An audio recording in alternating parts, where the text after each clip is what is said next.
Hey, it's Nate with Pulse PEMF, and today is the day that I've been eagerly waiting for, this opportunity to chat with a true world changer. He is a former performance coach in the NCAA and NHL, now co-founder of Own It Coaching, and a best-selling author and an industry thought leader, Justin Roethlingshoefer. Justin, thank you so much for taking time out of your schedule to talk with me today. Absolutely, Nate. It's so great to be here. I appreciate you. I appreciate you, man. I've been devouring some of your content. I'm really excited to jump into this. If our viewers were to do a search about you on the internet, they would see that you're an entrepreneur, author, human health and performance expert. You're an influencer and more, but that's just obviously part of the picture. So I'd love to hear out of your own mouth how you describe yourself and the type of business that you run. Yeah, to be honest with you, very first thing, and you won't see it anywhere, but just I'm a man of God. Like that's just what I do, how I operate, and I think just this time that we have here is meant to step into what you're called to do. And if I look back on my life, it's always been drawn in the direction of health and performance. What has that been? What is that all about? Because at the end of the day, each of us have one body and we have one mind. And so, how do we steward that in the best way possible so that we can get the most out of it? We know our body's a temple. We hear all these cliches all the time, but what does it actually look like to be able to act that way? We can't just say our body's a temple and then go and turn over the tables and flood it every single day and not take out the trash, and the temple would become polluted very quickly. But yet Right. that's the way that we walk around, and we expect to perform at a high level but not operate at a high level in how we look after it. So what does that actually mean? And so knowing that my journey over the last 20 years has been focused on health and high performance, and really just understanding the body in a very unique way, understanding how somebody can live a life by design is what we call it, to make sure that you can have the outcomes that you desire inevitably. That's what we lean and really hope to do with a lot of people and every single person that we touch. Man, that's so good. I love that you use the word steward when you're talking about your life and your time here on earth. And your comeback story was really inspiring, and it really resonated with me because I was in a fight for my life at 35. And I know it's probably a deep dive into the details of why you started the business that you did. But for the sake of those watching, could you share the inspiration behind Own It Coaching? Yeah, I mean, you talk about the comeback story, and I almost was going to say which one, just because Okay. Right. there's a multitude. It wasn't just once. Uh, it seemed like it was repetitive over and over and over again. From as a very young boy, struggling with body dysmorphia and anorexia between the ages of 13 and 18. 16 years old, having the doctors tell my parents that his liver and kidneys are shutting down. We need to bring him in and feed him through a tube, and really locked down, while all the grace of God still allowed me to play hockey at the highest level, which allowed me to come down on a hockey scholarship at 18, which ultimately propelled me on my athletic career and my academic career. Got 2 undergraduate degrees, my master's degree, did my postgraduate doctoral research in heart rate variability and sleep, and then stepped into the NHL, which then drives us down the other direction, where at 27, 28 years old, after helping hundreds of the best athletes in the world steward their bodies at the highest level possible by using data to drive the decisions that we were making, realized I wasn't doing that for myself. And even though I was fit and I looked great on the outside, I often say I just done my first photo shoot for Men's Health. I had just competed in my second triathlon, and was competing in the CrossFit Games. People are like, oh, okay, I can understand the standard of fitness and the way that he potentially looked, which would be healthy to many people. And on the inside, yet I was dying there. And that was, I think, the thing that just comes back to that. But I didn't know, because my habits, my behaviors, nothing was really aligning. I would get my workouts done during the day. I would eat really healthy throughout the day, but then I would go and drink at night and stay up sending emails till 2 or 3 in the morning, watching film and video, correlating data back to the game so that I could ultimately treat the players the best the next day. And at 27, 28, for the first time, I just had this massive energy drop. Like I'd fall asleep. I couldn't stay asleep. I'd wake up exhausted, whether I got 5, 6, 11, or 14 hours of sleep. Anything I ate, I would almost sudden bloat immediately. I was losing weight. I couldn't figure out why. I'd gone to every doctor. They all said, you're the picture of health. This is what we want your blood work to look like. This is what we want our clients to look like. And it wasn't until I had this epiphany of, why don't you do the same data collection that you do on your athletes with yourself? And the moment I did that, I actually found that my HRV was suppressed. I found cellular deficiencies of vitamins and minerals that were integral to how I was operating. And I noticed sleep quality was that of, it was basically 17% when the baseline should actually be upwards of 38 to 40. And so in looking at all these, I was like, man, there's something going on internally in my body. I have to dive deeper. And I ended up getting a colonoscopy and an endoscopy, and they found 4 polyps in my colon that were all precancerous, and a ulcer in my stomach that was precancerous. And the surgeon that day said if I hadn't continued to go and push and step into that I wouldn't have seen my 35th birthday. And that's just like a big eye-opening moment for me, where now I come back and I say, you have to be able to understand what's going on inside your body in order to be healthy on the outside, not the other way around. And so many of us keep our head in the sand when it comes to the key metrics and data points that can help us understand and validate the decisions and the habits that we have, or redirect us based on what we see. And in a world of social media, I think that problem of just looking on the outside is exacerbated even more. Everyone's looking for that peak physical look, but Yeah. you're right. There's so much underlying underneath that. So you are a high performer. Is that why Own It Coaching really focuses on high performing individuals, CEOs, and people like that? So it's not because I was a high performing individual that's who we focus on, but rather something that probably rubs some people the wrong way is if I go after the top 10% of people, I have the opportunity to influence everybody. Reason being is, if I can influence the top 10% of people, the top 10% of people have teams who work for them, have executive groups who work for them, have corporate teams who work for them, have families, have spouses, have generational impact that flows downwards. If I go after the bottom 10%, it'll always hit a ceiling where I can't get to a certain population. And so going from the top down, they're also the people who are willing to invest in themselves. I was with the Navy SEALs about 3 years ago, and they had said, I'll never forget this. I was sitting in a room, and we were talking about when they go in and do some type of rescue mission in the deep sea, and it could be a shipwreck, whatever. And the captain said to me, in this situation, who do you save first? Capsized boat, 50 people in the water, you've got a helicopter, you've got your SEALs jumping in. Who do they save first? I said, women and children, people struggling. He said, we save the people who are swimming towards the helicopter. And it just hit me like so fast, because it was like, they're saving the people who want to be saved. They're saving the people who are swimming towards the helicopter so that they can have a greater efficiency to help people. Well, I think so often in the health domain, you're trying to go after the people who don't want to change. You're going after the people who really don't want to have the impact. They want the result, but they don't want to do the work. They want the result, but they don't want to have the discipline. They want the result, but they don't want to make the commitment. What I want to do is I want to go after the top 10% of people who have influence and impact over others, so that it has an exponential growth effect, while also working with the people who really want it, the people who want the information, the people who want the knowledge, the people who want the wisdom, the people who want to commit, the people who want to lean in.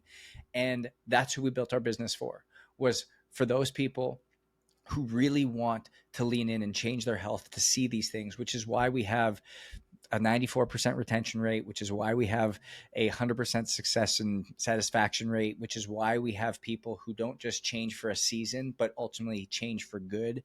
And that's what it's all about, is what does it look like to live a life by design that's attached to data, that's attached to what you need, that's attached to your lifestyle, that's all data driven, so that we can confirm that what we're seeing is not just the six pack abs on the outside, but the clean, healthy, able, stable, confident body on the inside that you can really feel. And just by consequence, your six pack abs are a result of that work and having it mimic what's going on inside. Come on, man. That is actually really relatable for me, and it doesn't rub me the wrong way that you word it that way. That makes so much sense. My wife is a doctor of naturopathy, so she sometimes laments those who say they want help, but then they don't have the discipline or the follow through.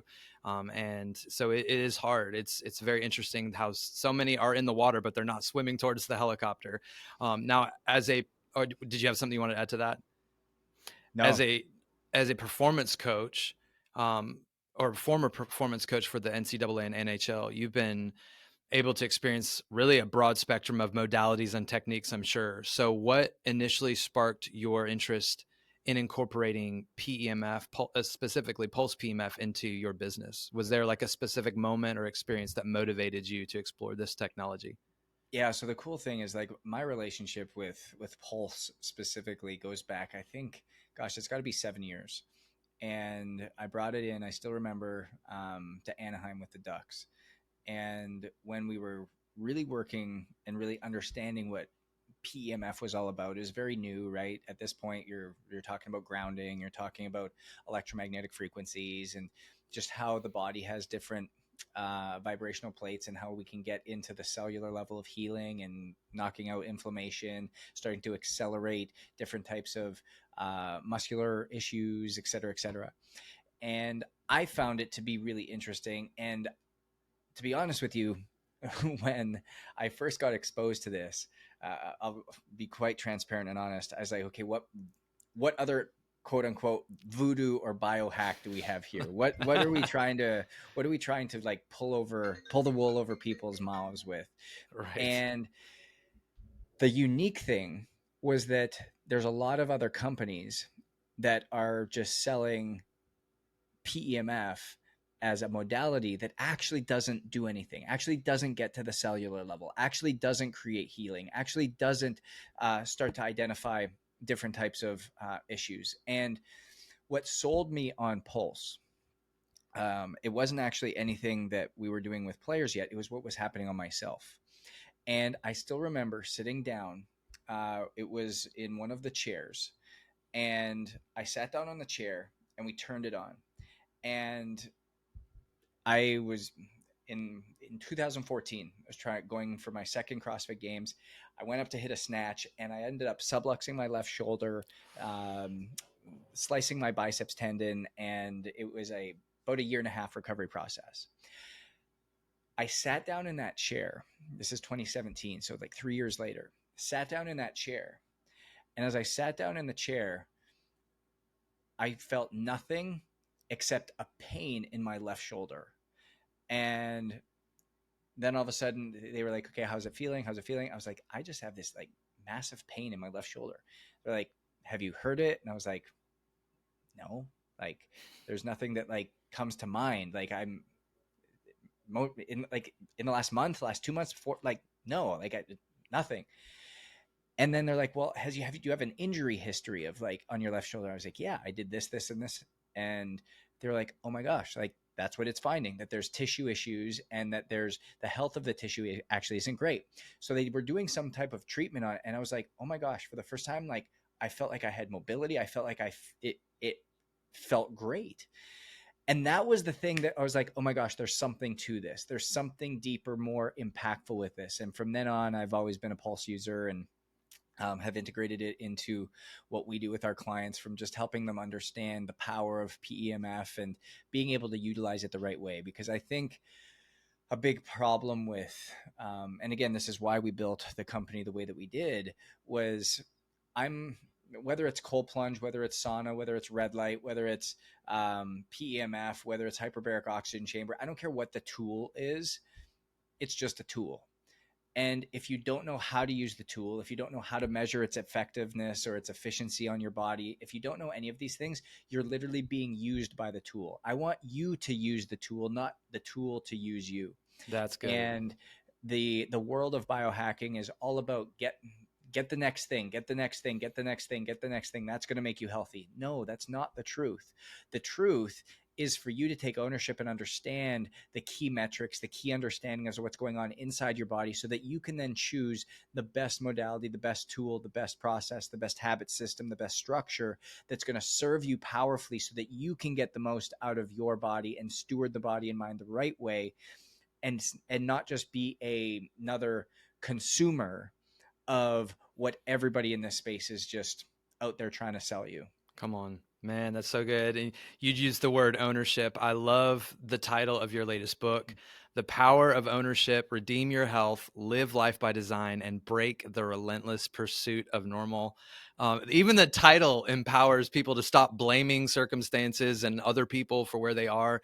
And that's all about the personal journey and these individual choices that we have to make to not settle. It seems that your business is like really built on that personalization approach. So can you share when you know that PEMF sessions should be a part of your client's unique program, perhaps even give us a glimpse at how you've been able to customize Yeah. PEMF for different people's needs? Yeah. So I'll give you a couple examples. So there's there's four key metrics that we track and we start with every single client that comes in to own it. Number one is we get a wearable device on them. Specifically, what we're tracking from that wearable device is sleep quality. So the amount of REM and slow wave sleep, based on the total quantity that they're getting. As I mentioned earlier in the episode, you're shooting for somewhere between 38 and 50% of total sleep time in slow wave and REM. So that's what we call restorative sleep. The second thing we're looking for is heart rate variability. So this is your body's communication tool as to how you're adapting to stress and strain, mentally, physically, spiritually, emotionally. Your body doesn't know the difference. So how are the habits that we're establishing, that we're going through on a day-to-day basis, either empowering us and in great rhythm from stress to recovery, or are we out of rhythm, and thus HRV is our governing mechanism? The third is cellular deficiencies. So we do a cellular blood test looking at vitamins, minerals, and amino acids at the cellular level to understand where we're deficient. So that helps us drive very personalized nutrition and custom compounding in supplementation. And then number four is VO2 max, looking at how we utilize oxygen from an efficiency level, so that once we can actually look at what we're efficient at or not efficient at, we can make a change very purposefully and intentionally based off of zone 2, zone 5, strength training, et cetera, et cetera. So those are the metrics that we're looking at constantly and continually. Now, how do we utilize PEMF in that situation? How do we utilize it within a lot of our clients? Well, number one is we had a client who had constant and chronic headaches, couldn't figure out what was going on, constant chronic headaches. And this individual, what we ended up doing was we would actually notice a pattern that we would see a 3-day decrease in HRV before the headache would ever come on. So knowing that HRV is a guiding parameter to how they're handling stress and strain, we would say, okay, let's do an intervention where we actually lay on your pulse mat at after your first down day on HRV. So always on a down day, we're utilizing utilizing your pulse mat. On top of that, what we started to do is we did a cellular deficiencies test, found that she had 14 cellular deficiencies of key vitamins, minerals, and amino acids that we then supplemented for, while also making sure that she was hydrating at a proper level. Well, all of a sudden, what we started to find was that the 3-day decreases in HRV, the 3 subsequent days, so 1, 2, 3 days down, went from happening once every 10 days to happening once every 60 days. Come And on. so the headaches that were constantly coming, like debilitating headaches once a week, once every 10 days, now started to come once every couple months. And so it became this process of starting to use data to validate the direction we were going and the modalities that we were actually using. So that's a key one that we were able to look at everything holistically. Another really good one, and this was exciting, was we had this elite marathoner. He's 50 years old. He runs 235, 240 marathons, and he was on pace to do New York, Boston, Berlin, Tokyo, and one other one. I can't remember what the other. He was running Whoa. 5 marathons, and as he was training, he had this like tweak of his hamstring, like this deep muscle pull, like right in the belly of the muscle. And I was like, we need to get some PEMF therapy going right away. And so he ended up getting a unit, going through this PEMF sequence, and within 10 days, any type of muscle pull, any type of issue that was there was gone. And I think that's the cool part, is being able to see the actual result and the change that we're looking for, all driven based upon, again, data, based upon information, based upon quantifiable, personalized approaches. Not, oh, just use this thing and do it all the time. And I just can't stand the biohacking space, because it's actually created a lot more confusion for people, because it's not just going and sitting in a hyperbaric oxygen chamber for an hour that's going to get you fit. It's not just going and sitting in front of a red light for 10 minutes a day that's going to change your energy level. It's actually the core component that comes down to, how are you living? What are the habits? What are the behaviors that we've actually gotten back to that really matters? I say, I don't want you to major in the minors being all of these tools. I want you to major in the majors, being data understanding of your body, and then attaching habits and behaviors on top of that. And then the minors accelerate the impact and influence of the majors. Like, that's what it's all about. How do we actually make Yes. sure that you are solid in what you're doing, that we're not telling you what to do, but rather we're helping you understand why you're doing it. And when I can teach you, it comes back to this. If I can teach you how to fish, you can feed yourself forever. If I give you a fish, I can feed you for a day. I want to help you understand your body in a more in-depth and a more personalized way, so that you can be empowered in the decisions you make and take ownership of that. And as you do that, you start to get little wins. And these little wins compound. And these little wins compounding ultimately create confidence that allows you to get on a roll, that you all of a sudden now realize, know, and understand what you need to do on a day-to-day basis, more than you could have ever done before. Oh, hey, are you enjoying this video? Well then be sure to subscribe to our channel for the latest information on Pulse PEMF and tips on how to live an optimized life. And leave a comment below. Our team reads and responds to each one. Also, take a couple seconds and click that like button. It helps this channel get good news to more people. Now, back to the video. And I'm gonna get back to my self-care. Man, I love those stories. Everything that you just shared, those two examples in particular, are really about how strategic and precise Pulse can be. When you see something, you go, I know how to utilize this technology to help this situation. Is there ever been unexpected benefits that came when you were using PMF on someone, and it was, you had an idea of what they were needing, you're just trying to get them that extracellular energy and the whole body communication, but then something else happened? Can you give an example of maybe an unexpected a result, a benefit that someone experienced? Yeah, so I mean, this just happened a couple weeks ago, where we had a new client come in. He just happened to be in Miami, so he came over to the house, and he had been suffering from just a lot of back pain, and specifically upper back pain. And so as we were going through, we did all of his testing, got him all set up, because this guy, again, when we talk about, I'll paint the picture of this individual. He's built a $500 million company. He's about 90 pounds overweight. He's 57 years old. He golfs every single day. He uh, is an avid drinker. So he's out on the golf course having two or three beverages, and then another two or three when he gets home at night. Doesn't sleep well, chronically stressed.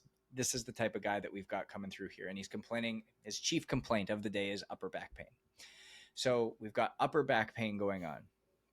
And as we're going through this, I had him lay down on the PEMF mat just to kind of go through, kind of just start diagnosing some things. And I knew coming in, like, hey, this isn't an upper back pain thing.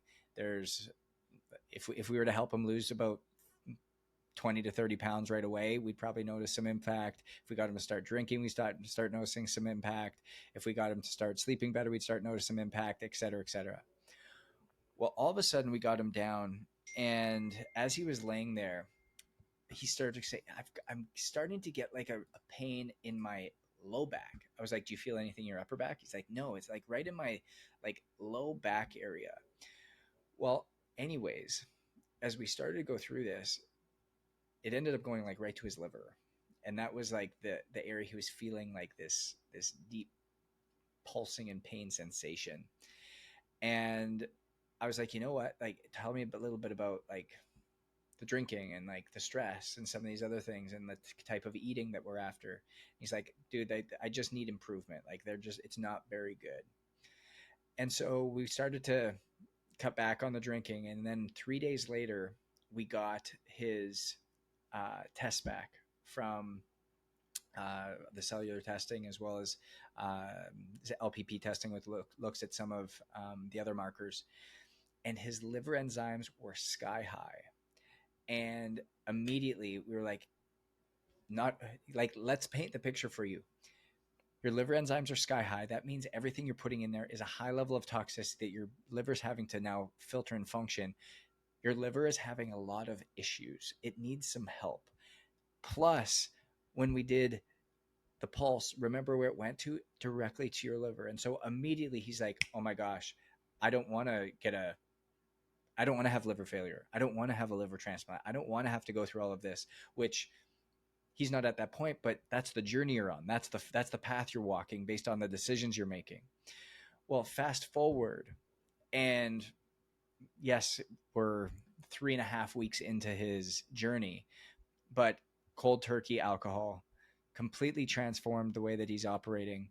The guy's, I think, already down 14 pounds Wow. and feeling better than he ever has. His coach operates with him every single day. He's got a team that's helping him understand data and what's going on. Sleep quality is improving. HRV is improving. Weight is going down. Body composition is going down. Like, it's all the things that are going up should be going up. All the things that are going down should be going down. And he feels better than ever. And so the reason I say this is, coming back to like Pulse, is we threw him on there, and what Pulse acted as in this moment was another validating component as to why we needed to create change. It wasn't like, oh, Pulse healed him. No, Pulse worked as the same tool as blood testing did, in this sense of showing where we were going, why this was something that was so urgent that we needed to lean into. And it started to really solidify the picture. Wow. Wow. So it really was, Pulse was acting as kind of a second witness to what the blood test was revealing. And Another it was, diagnostic pattern. and not even diagnosing necessarily, but it was just the body's holistic nature saying, we need energy here. And it was drawing attention to that. That's phenomenal. Actually, when you were talking about rest a couple of times, reminded me, you released a video recently that really caught my attention. And you said, I think the exact words you said was, the only way you can be great is if you rest. And I just loved that so much in a world that attributes honor with words like grind and hustle. Rest seems counterintuitive and not productive at all, but you make a great connection on the video saying that the people are not overtrained, they're under recovered. So how have you been using Pulse PEMF to enhance your rest? I've heard a rumor about a Pulse power nap. So there's a lot of things that I think I want to talk to that just for a second before I go into like that side for me. In sport, when I was in the NHL, that's often what I would say to the coaching staff is, I'd say our guys aren't overtrained, they're under recovered. And so, because a lot of times people would get frustrated with people like me as your health or performance director, because coaches are like, no, I just need to push them harder. I just need to keep going. I want you to have your feet on the gas. I want you to push these guys harder. We should be making like high efficient human being and high efficient athletes that can push hard and recover hard. But the downside was that, as most athletes do, they we had a team and a culture for in some of the different years that love to go out, love to party, love to eat fast food, love the convenience. And just because you're an athlete and you're burning tons of calories doesn't mean that you can go and take in Chick-fil-A and that's your nutritional component. You know what I mean? And so I kept coming back, and that year we just harped on, you're not overtrained, you're under recovered. You're not overtrained, you're under recovered. And we started to see how the change in habits actually started to influence us in a powerful way. And we were doing more work and training harder, in the sense of also training smarter, but training harder than most teams ever did. And we performed better and we were healthy and we were feeling great. And like, that's what I came back to. I use the same language with people, because here's the funny thing. They think that going for a half-hour run every single day, oh my gosh, I'm exhausted, I'm overtrained. No, you're not. No, you're not. You're under recovered. The reason that your run feels so crappy today is because you ate like garbage yesterday. The reason your run feels so crappy today is because you slept for 3 hours last night. The reason that you feel so crappy today is because you didn't drink any water yesterday. The reason you feel so crappy today is because you were on back to back Zoom calls yesterday and didn't move and didn't walk, and mentally and emotionally you're smoked. The best thing you could actually do today is go for your 30-minute run.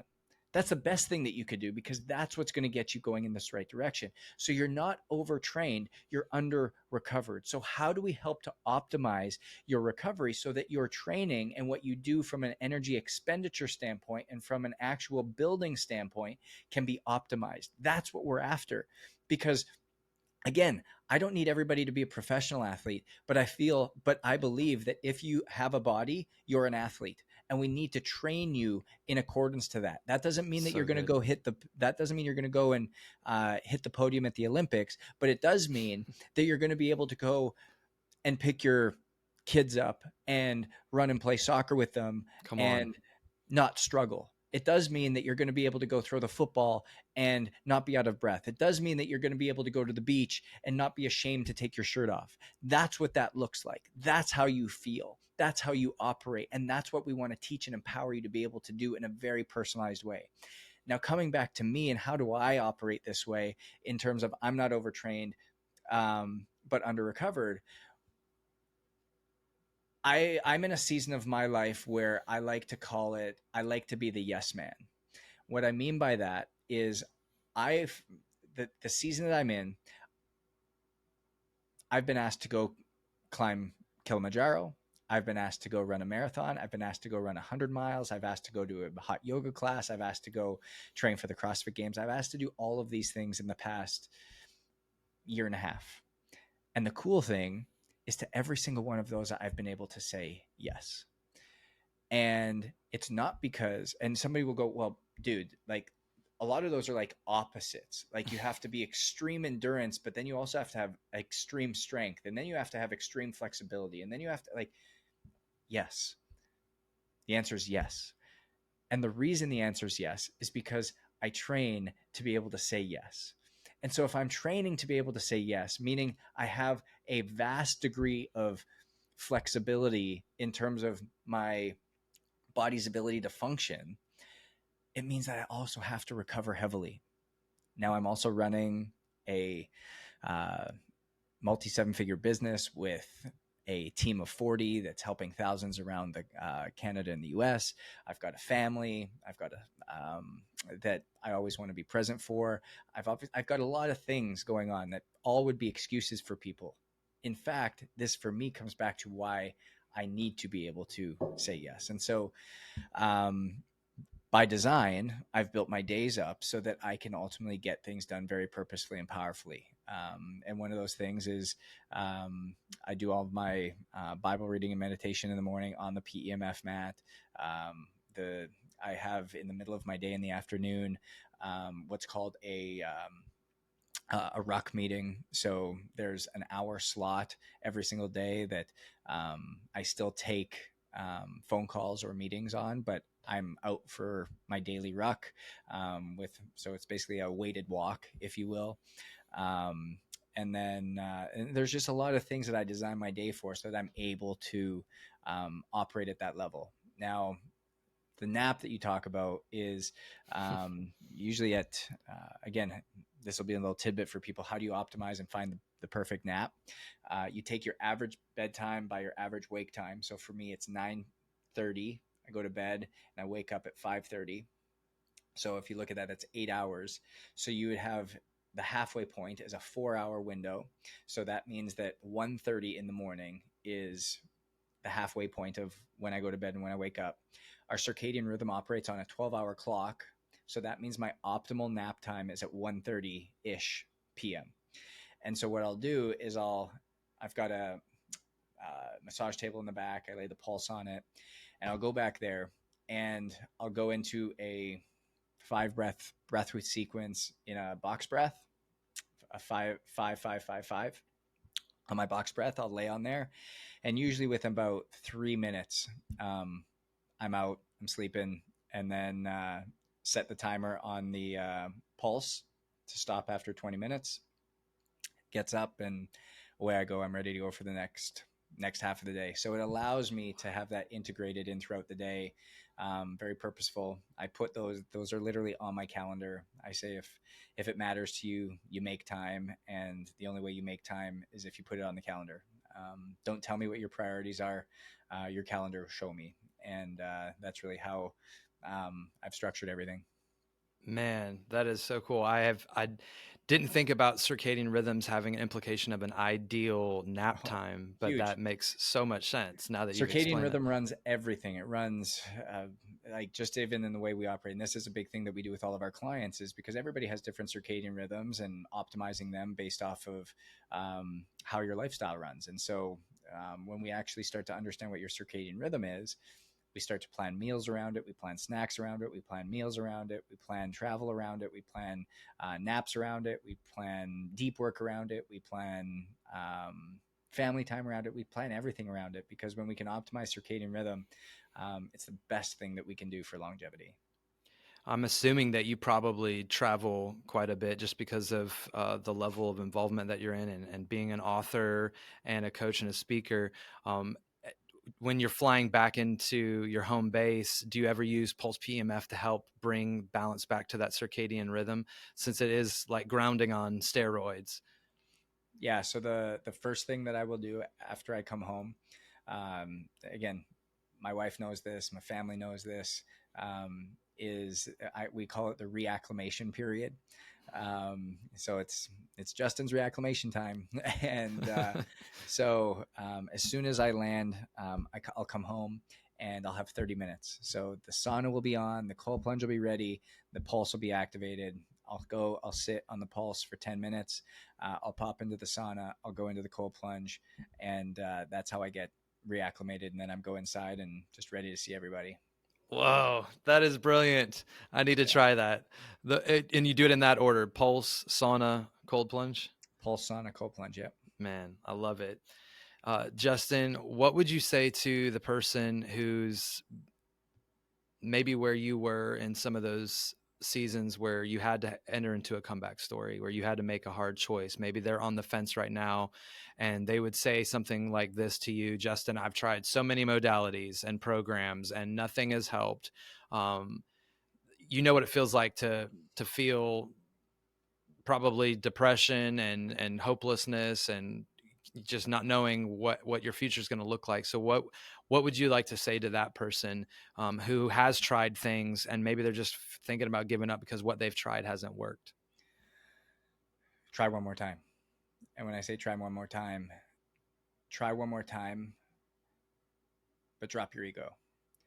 Because the reason that you're stuck where you are is because you think that you have to have the answer. You think that you have to be able to figure it out. You think you have to be able to operate. You're an expert in whatever you do. You're an expert in business. You're an expert in franchising. You're an expert in music. You're an expert in teaching. You're an expert in something. And the thing that you're an expert in, you look for people who are struggling in the area that you're an expert in, because you can help them.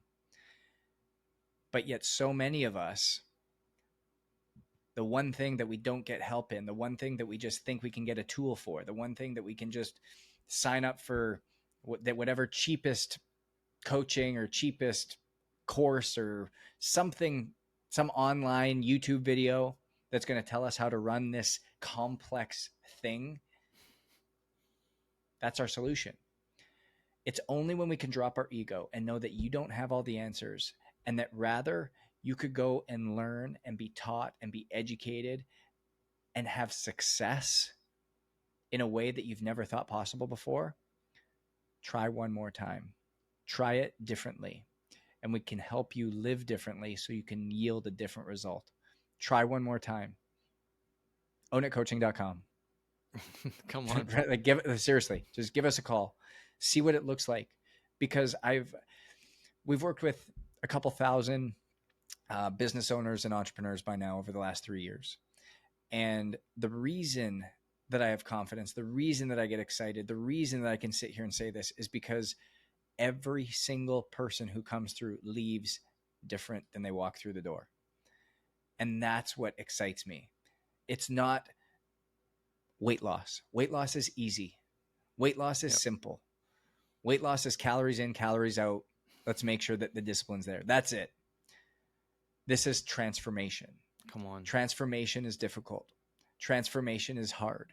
Transformation is complex, because transformation has to do with the inside as well as the outside, as well as your family, as well as different circumstances, as well as all the stressors, as well as the habits, as well as the behaviors, as well as the consistencies, as well as the lifestyles.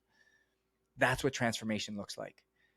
But the first step in creating transformation is being willing to drop the ego, knowing that you don't have all the answers, knowing that what you've tried in the past is just ultimately a part of your path towards what this next step looks like. And if you can be humble enough and drop the ego and where you're going, man, there's a future that is exciting and bright for you, but you have to be willing to choose something different. So good. Thank you so much. And we are at Pulse, we're honored that we get to be a part of your recipe for transformation. There's lots of PEMF providers out there, and the fact that you chose us means a lot. And we're excited to be able to hear these stories, because it just throws more logs on our fire. When there's times when I'm working on spreadsheets or Google Docs, and I'm like, no, this is going to turn into somebody's life being changed because a chiropractor or a wellness professional is going to be using this technology, and what I'm doing now is going to help them get those transformative results in others. So thank you for throwing more logs on my fire today. You've fired me up again, and remind me why I'm doing this. And I'm sure it's good for our listeners to see why you're doing this as well. And thank you again for your time. We really appreciate you. Absolutely. I appreciate you, Nate. And don't forget, you can find out more about Justin's work with at ownitcoaching.com. Grab his books. Just the titles will make you want to buy his books, but his latest release about ownership is definitely the season for that. You can find him on social media as well. Follow him on Instagram and Facebook to stay up to date with what he's doing and teaching. And until next time for our next interview, keep on pulsing and empower your wellness. Bye. Thanks for watching this video by Pulse PEMF. For more information about us or to schedule a personalized demo with our technology, click the link in the description below. Also, be sure to follow us on social media, especially YouTube, for inspiring stories, cutting-edge wellness tips, and exciting industry updates that will enhance your life.